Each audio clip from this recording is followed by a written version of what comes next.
If you've been creating B2B content for a while and you're not entirely sure whether your strategy is actually working or just keeping you busy, then this episode is going to be really useful. We've built something that can help and I want to share the story behind it.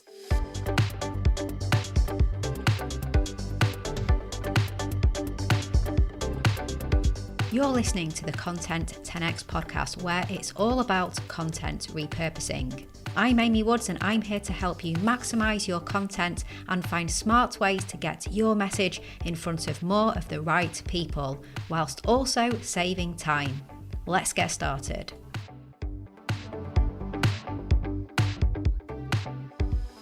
Hello and welcome to the Content 10x podcast. I'm your host, Amy Woods, and this is a solo episode today. It's been a little while since I've recorded a solo episode, so I'm really glad to be back for some one-on-one time with you. Now, in case you missed them, the past two episodes were guest episodes with Sarah Goodall on employee-led content and cultural buy-in, and with Jess Cook on personality in B2B podcasting. Both episodes were absolutely fantastic, so please do go check them out. That was episodes 351 and 352. But as I mentioned, I'm back into a solo episode today. This episode feels particularly timely because it ties into something that we've just launched at Content 10x and something big that's coming up on the show. So I'm really excited to tell you that we're about to kick off a brand new series here on the Content 10x podcast, and it's all about content strategy. It's a multi-episode series, 7 episodes covering the full picture of what it means to build and run a content strategy for a B2B organisation. We're going to go from the foundations, what a content strategy actually is and why it matters, all the way through to measurement and KPIs and everything in between too. So we'll talk about connecting your strategy to revenue and business goals, competitor analysis, messaging and positioning, channel and format decisions, and of course distribution and content repurposing. I obviously wasn't going to leave those out. I can't wait to dig into all of that with you. The first episode will be coming very soon, and if you'd like to be kept in the know on when that drops, along with news and updates and content marketing tips and insights, then just a little reminder to join our newsletter. It goes out every 2 weeks to hundreds of B2B marketers. Just head to content10x.com/newsletter. But first today's episode has a lot in common with that series actually, because it's about understanding where you are before you can figure out where you need to go. And I want to talk about something that we've just launched at Content 10x. It's the B2B Content Operations Benchmark. And I don't just want to tell you about it. I want to share the story behind why we built it, what problem it's solving, and why I think benchmarks and assessments are one of the most underrated content formats in B2B marketing and some of the most repurposable content that you'll ever create. So listen on to find out why we retired our old repurposing scorecard and what we replaced it with, what the B2B Content Operations Benchmark covers, and why we structured it the way we did and what we see as being most important in 2026 for B2B content teams. I'll also cover why assessments and diagnostics are such a powerful content tool and how to think about repurposing what you learn from them. And of course, how you can take the benchmark yourself for free in under 4 minutes. And you'll get a personalised report if you want to take it. So if you want to go ahead and look right away whilst listening to this episode, then just head to content10x.com/benchmark. So let me start with a little bit of history. So about 3.5 years ago, we launched something called the Content 10x Repurposing Effectiveness Scorecard. And the idea behind that was really simple. So it was all about helping B2B marketers understand how effectively they were repurposing their content. Were they doing it at all? Were they doing it strategically? Did they have the right systems and processes in place? And it is a genuinely useful tool. A lot of people took it over the years and we got really, really great feedback about it. So I am really, really proud of it. And it represented Content 10x really well because it's what we are all about. It's about helping people to maximise and repurpose their content. But a lot has changed in that time, and I mean an awful lot. So the world of B2B content marketing looks genuinely different to how it looked in 2022. I mean, generative AI, that was not even a thing back then. And now AI has become part of almost every content team's workflow in some form. And with that, we've also seen so many changes as well. So with search, traditional SEO is still important, but human behaviour has changed. We use AI to search now and social media a lot more than just going to the traditional search engines. And social media platforms themselves have changed a lot too. The rise of TikTok and YouTube Shorts, and Twitter is now X, of course. So much has changed. And then there's the complexity of content operations, which has increased. More channels, more formats, more tools to manage, more stakeholders to align. The bar for what good looks like really has shifted. And Content 10X itself has evolved along with that. Now, we've always been a content repurposing agency at our heart, but our work spans much broader these days. Content strategy and content creation for our clients are core to what we do. Repurposing is still absolutely central, and it always will be, but it sits within a much bigger picture in terms of what we're doing and how we're supporting our clients. So when I looked at the old scorecard, I kept thinking, this doesn't quite reflect where our audience is anymore and what they need and how we can help them. And it doesn't quite reflect who we are as well. And that was the starting point. I'm not going to pretend that this rebuild was quick and easy, because it wasn't. But, anything genuinely worth doing rarely is, okay? So we spent a lot of time assessing and researching what actually matters for B2B teams today. And not just are you repurposing, but the deeper operational questions. Do you have a documented strategy that aligns with your business goals? Are you using AI tools? And if so, are you using them with any kind of intentionality or governance? Does your team have clear ownership? Do you have workflows and processes to deliver consistently?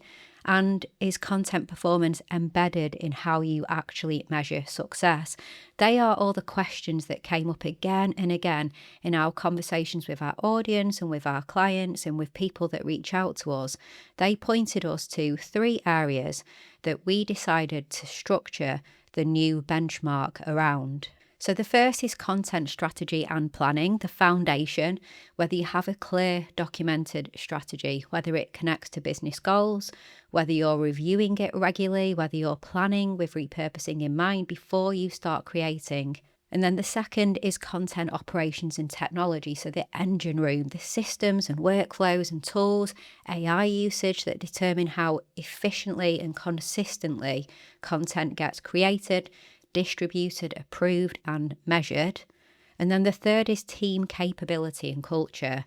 This is often overlooked, but it's really, really important. So whether you have clear roles and ownership, whether your team is upskilling, whether the people responsible for content have the resources and support that they actually need. So we looked at it, and together these 3 areas give us a much more complete picture of content maturity. And repurposing, because it absolutely had to be in there, runs across all 3. Because great repurposing requires strategic thinking, solid processes, and a team that knows what they're doing. So the scorecard is no more, and what we have now is the B2B Content Operations Benchmark. Partly to reflect that broader scope, and partly because the language, so benchmark, it's more useful. It's not a score. It's a way to understand where you stand relative to what good looks like. I think most marketing leaders that I speak to often do have a sense that something isn't quite working in their content strategy, but they can't always put their finger on what or where. Is it the strategy itself, or is it the operations, the systems and the workflows? Is it the team? Is it their capability or resourcing issues, or some sort of combination of all 3? So the benchmark is designed to help diagnose that. And we came up with 25 questions across those 3 areas, and it takes under 4 minutes to complete. So it's a quick fire set of questions. And then at the end, similar to the previous scorecard that we had, there's a personalised report with scores in each area that are specific and just provide really practical recommendations and links to guides as well. So it's advice that you can action immediately. It's not generic, but it's tailored to how you actually answered and what your score is. And as I said, if you want to check this out, then just go to content10x.com/benchmark. And I'll put that note down in the show notes as well on whatever podcast app you're listening to. And then for people who complete the benchmark as a massive bonus, and certainly not something that we've ever done before, there is an opportunity to book in a free 15-minute strategy call, so kind of a review and strategy call with either myself or someone in my team. There's no pressure to do that, but we decided to just provide that opportunity to hop on a call and discuss the results and maybe the issues or the gaps that it may have revealed, and just have a conversation about some next steps that could be taken. Now, this episode isn't supposed to be a big pitch for the benchmark. I want to be transparent about why we built it though, because maybe this style of scorecard marketing could be right for you too. The benchmark is genuinely useful for our audience. We built it that way. It helps to add value. I truly do believe that, but also, it is valuable for us when someone takes it, we learn something. Over time, as more B2B marketing teams complete it, we can start to see patterns. We understand where the most common gaps are, what our audience is struggling with the most, and that means we can create better content to help them, content that genuinely helps to target problems people actually have. It also means that we can get our most relevant resources in front of people at exactly the point that they need them. If someone scores low in content operations, we can point them to our most useful content on workflows and systems. If team capability is the weak spot, we have specific resources for that too. It's a much more intelligent conversation than just sending everyone the same thing. Everyone has different problems and different solutions that they're looking for. And it also helps us to not only develop better, more relevant content in the future based on what people are telling us, it also helps us to refine our services and how we support our clients as well. And of course, if someone takes the benchmark and the results surface a gap that they'd like help with, that's a natural starting point for a deeper conversation about how we might work together. But that obviously comes later. It's only if it's genuinely relevant. So, a free tool offering real value and a relationship builder. Is this something that you could be creating as part of your content strategy as well? Because if we just spend a few minutes on something a bit more strategic, I think there's a lesson here for all B2B marketing teams. Benchmarks, assessments, scorecards, diagnostics, whatever you want to call them, are a powerful and I think often underused content format in B2B marketing. And I say this very much based on experience, not just theory. They work because firstly, they are intrinsically compelling. People love to know where they stand. There's something deeply engaging about a tool that holds a mirror and says, here's how you compare. That's true whether it's a personality test or a professional benchmark. It answers the question everyone secretly wants to answer, which is, what does this mean for me? And then second, these kind of tools, scorecards, benchmarks, they build authority in a very specific and credible way. So when you create a benchmark of your area of expertise, you're effectively saying, I understand this topic well enough to have defined what good looks like. And that's a significant credibility signal. It's not just here's some advice, it's here's a framework and here's where you sit within it. And because we are prolific at creating content here at Content 10x, we can then say, here's some content we already created to help you with this as well. And third, in terms of why this really works, and I've mentioned this already, but it's the repurposing perspective. The data that you collect from running an assessment is extraordinarily repurposable, and not just once, but repeatedly, because the data set grows over time. Think about what you can do with the aggregate findings. You could write a data-led blog post. So we could write a blog post covering, here's what we found when 500 B2B content teams took our benchmark, and here's what it tells us about the state of the industry. You can turn the findings into so much more content. So on LinkedIn, you could be creating things like carousels, highlighting the most common gaps, or videos, whatever content works for you. You could publish a research report. So for us, that could be something like the state of B2B content operations. So whatever industry you're in, you could create a bit of a state of the nation type report. That becomes a really high value lead magnet as well in its own right. And then you can do things like record podcast episodes that unpack the data and the information that you're finding from your benchmark. You can create infographics. I mean, you can fuel content for months and months and months from something like this. So it kind of is the gift that keeps on giving. And what's amazing is you can do this again and again, because as the data grows and the findings evolve, an assessment isn't a one-time piece of content. It sounds really cliche, but it's a content engine. You build it once and you can keep producing more and more raw material that is coming from it. And of course, there's the lead gen aspect of the assessment itself as well. You can ask for names and email addresses. And what's so good about those leads is you know a lot more about them than a typical lead magnet. Maybe you only usually get a name and an email address. But with this, obviously, you can see people's responses. You can see where they stand and where they need help. So it makes them a much more valuable lead, and you can assess whether there is potential to start a conversation, or at least you can segment them and you can get the right content in front of them to help them. So if you're a B2B marketer and you're thinking about what to invest in that's going to have a long-term strategic content impact, then consider something like this, a benchmark assessment scorecard. It could be generally worth investing in.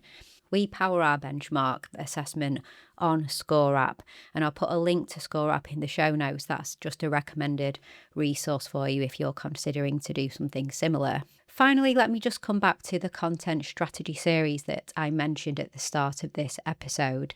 So over the next 7 episodes, we'll be running our strategy series. In episode 1, we're going to look at content strategy, so what that actually is and why it matters, going back to the fundamentals, because I think a lot of teams use the phrase without really unpacking what it actually means. And then in episode 2, we're going to look about linking content strategy with business goals and revenue, how to connect the dots between what you're creating and the business goals that matter to the people with the budget. Episode 3, we're going to dig into competitor analysis, so understanding the content landscape that you're operating in, what your competitors are doing, where the gaps are, how to position yourself. Episode 4, so that's going to be about messaging and positioning, working out what you uniquely stand for and how to express that consistently through your content. Episode 5, we'll dig into channels and formats, so making smart evidence-based decisions about where you show up and what you create, rather than trying to be everywhere at once. Episode 6, distribution and repurposing, my favourite topic, so how to make every piece of content work harder across more channels, how to reach more people and deliver more value without necessarily creating more bigger pieces of content from scratch. And episode 7 will be all about measurement and KPIs, so how to actually evaluate whether your content's working, which in my experience is the area most teams find hardest and invest in the least. So I'm really looking forward to the series. Each episode is going to be practical and useful and designed to give you something you can actually apply. So watch this space. The first part of the series will be out soon, and we're doing something very different for us because we are filming in a podcast studio as well. So that is very exciting. It will be available in video and audio. Before I wrap up, just to mention, do take the benchmark if you think it would be useful. Go to content10x.com/benchmark. Whether you're a solo content marketer or you're leading a large content team, I really do think that you'll get something useful out of it. It'll take less than 4 minutes, it's completely free, and you'll walk away with a personalised report, specific recommendations, and we'll invite you to a 15-minute call to talk through the results if you would like. So consider doing that. And also, if you would like help with your content marketing, from strategy to creation to repurposing, whether that's help with podcasts or webinars, videos, blogs, social media events, we can help you. Just head to content10x.com/inquiry if you'd like to have a conversation. Okay, all that's left to say is thank you so much for listening, and I'll catch you in the next one.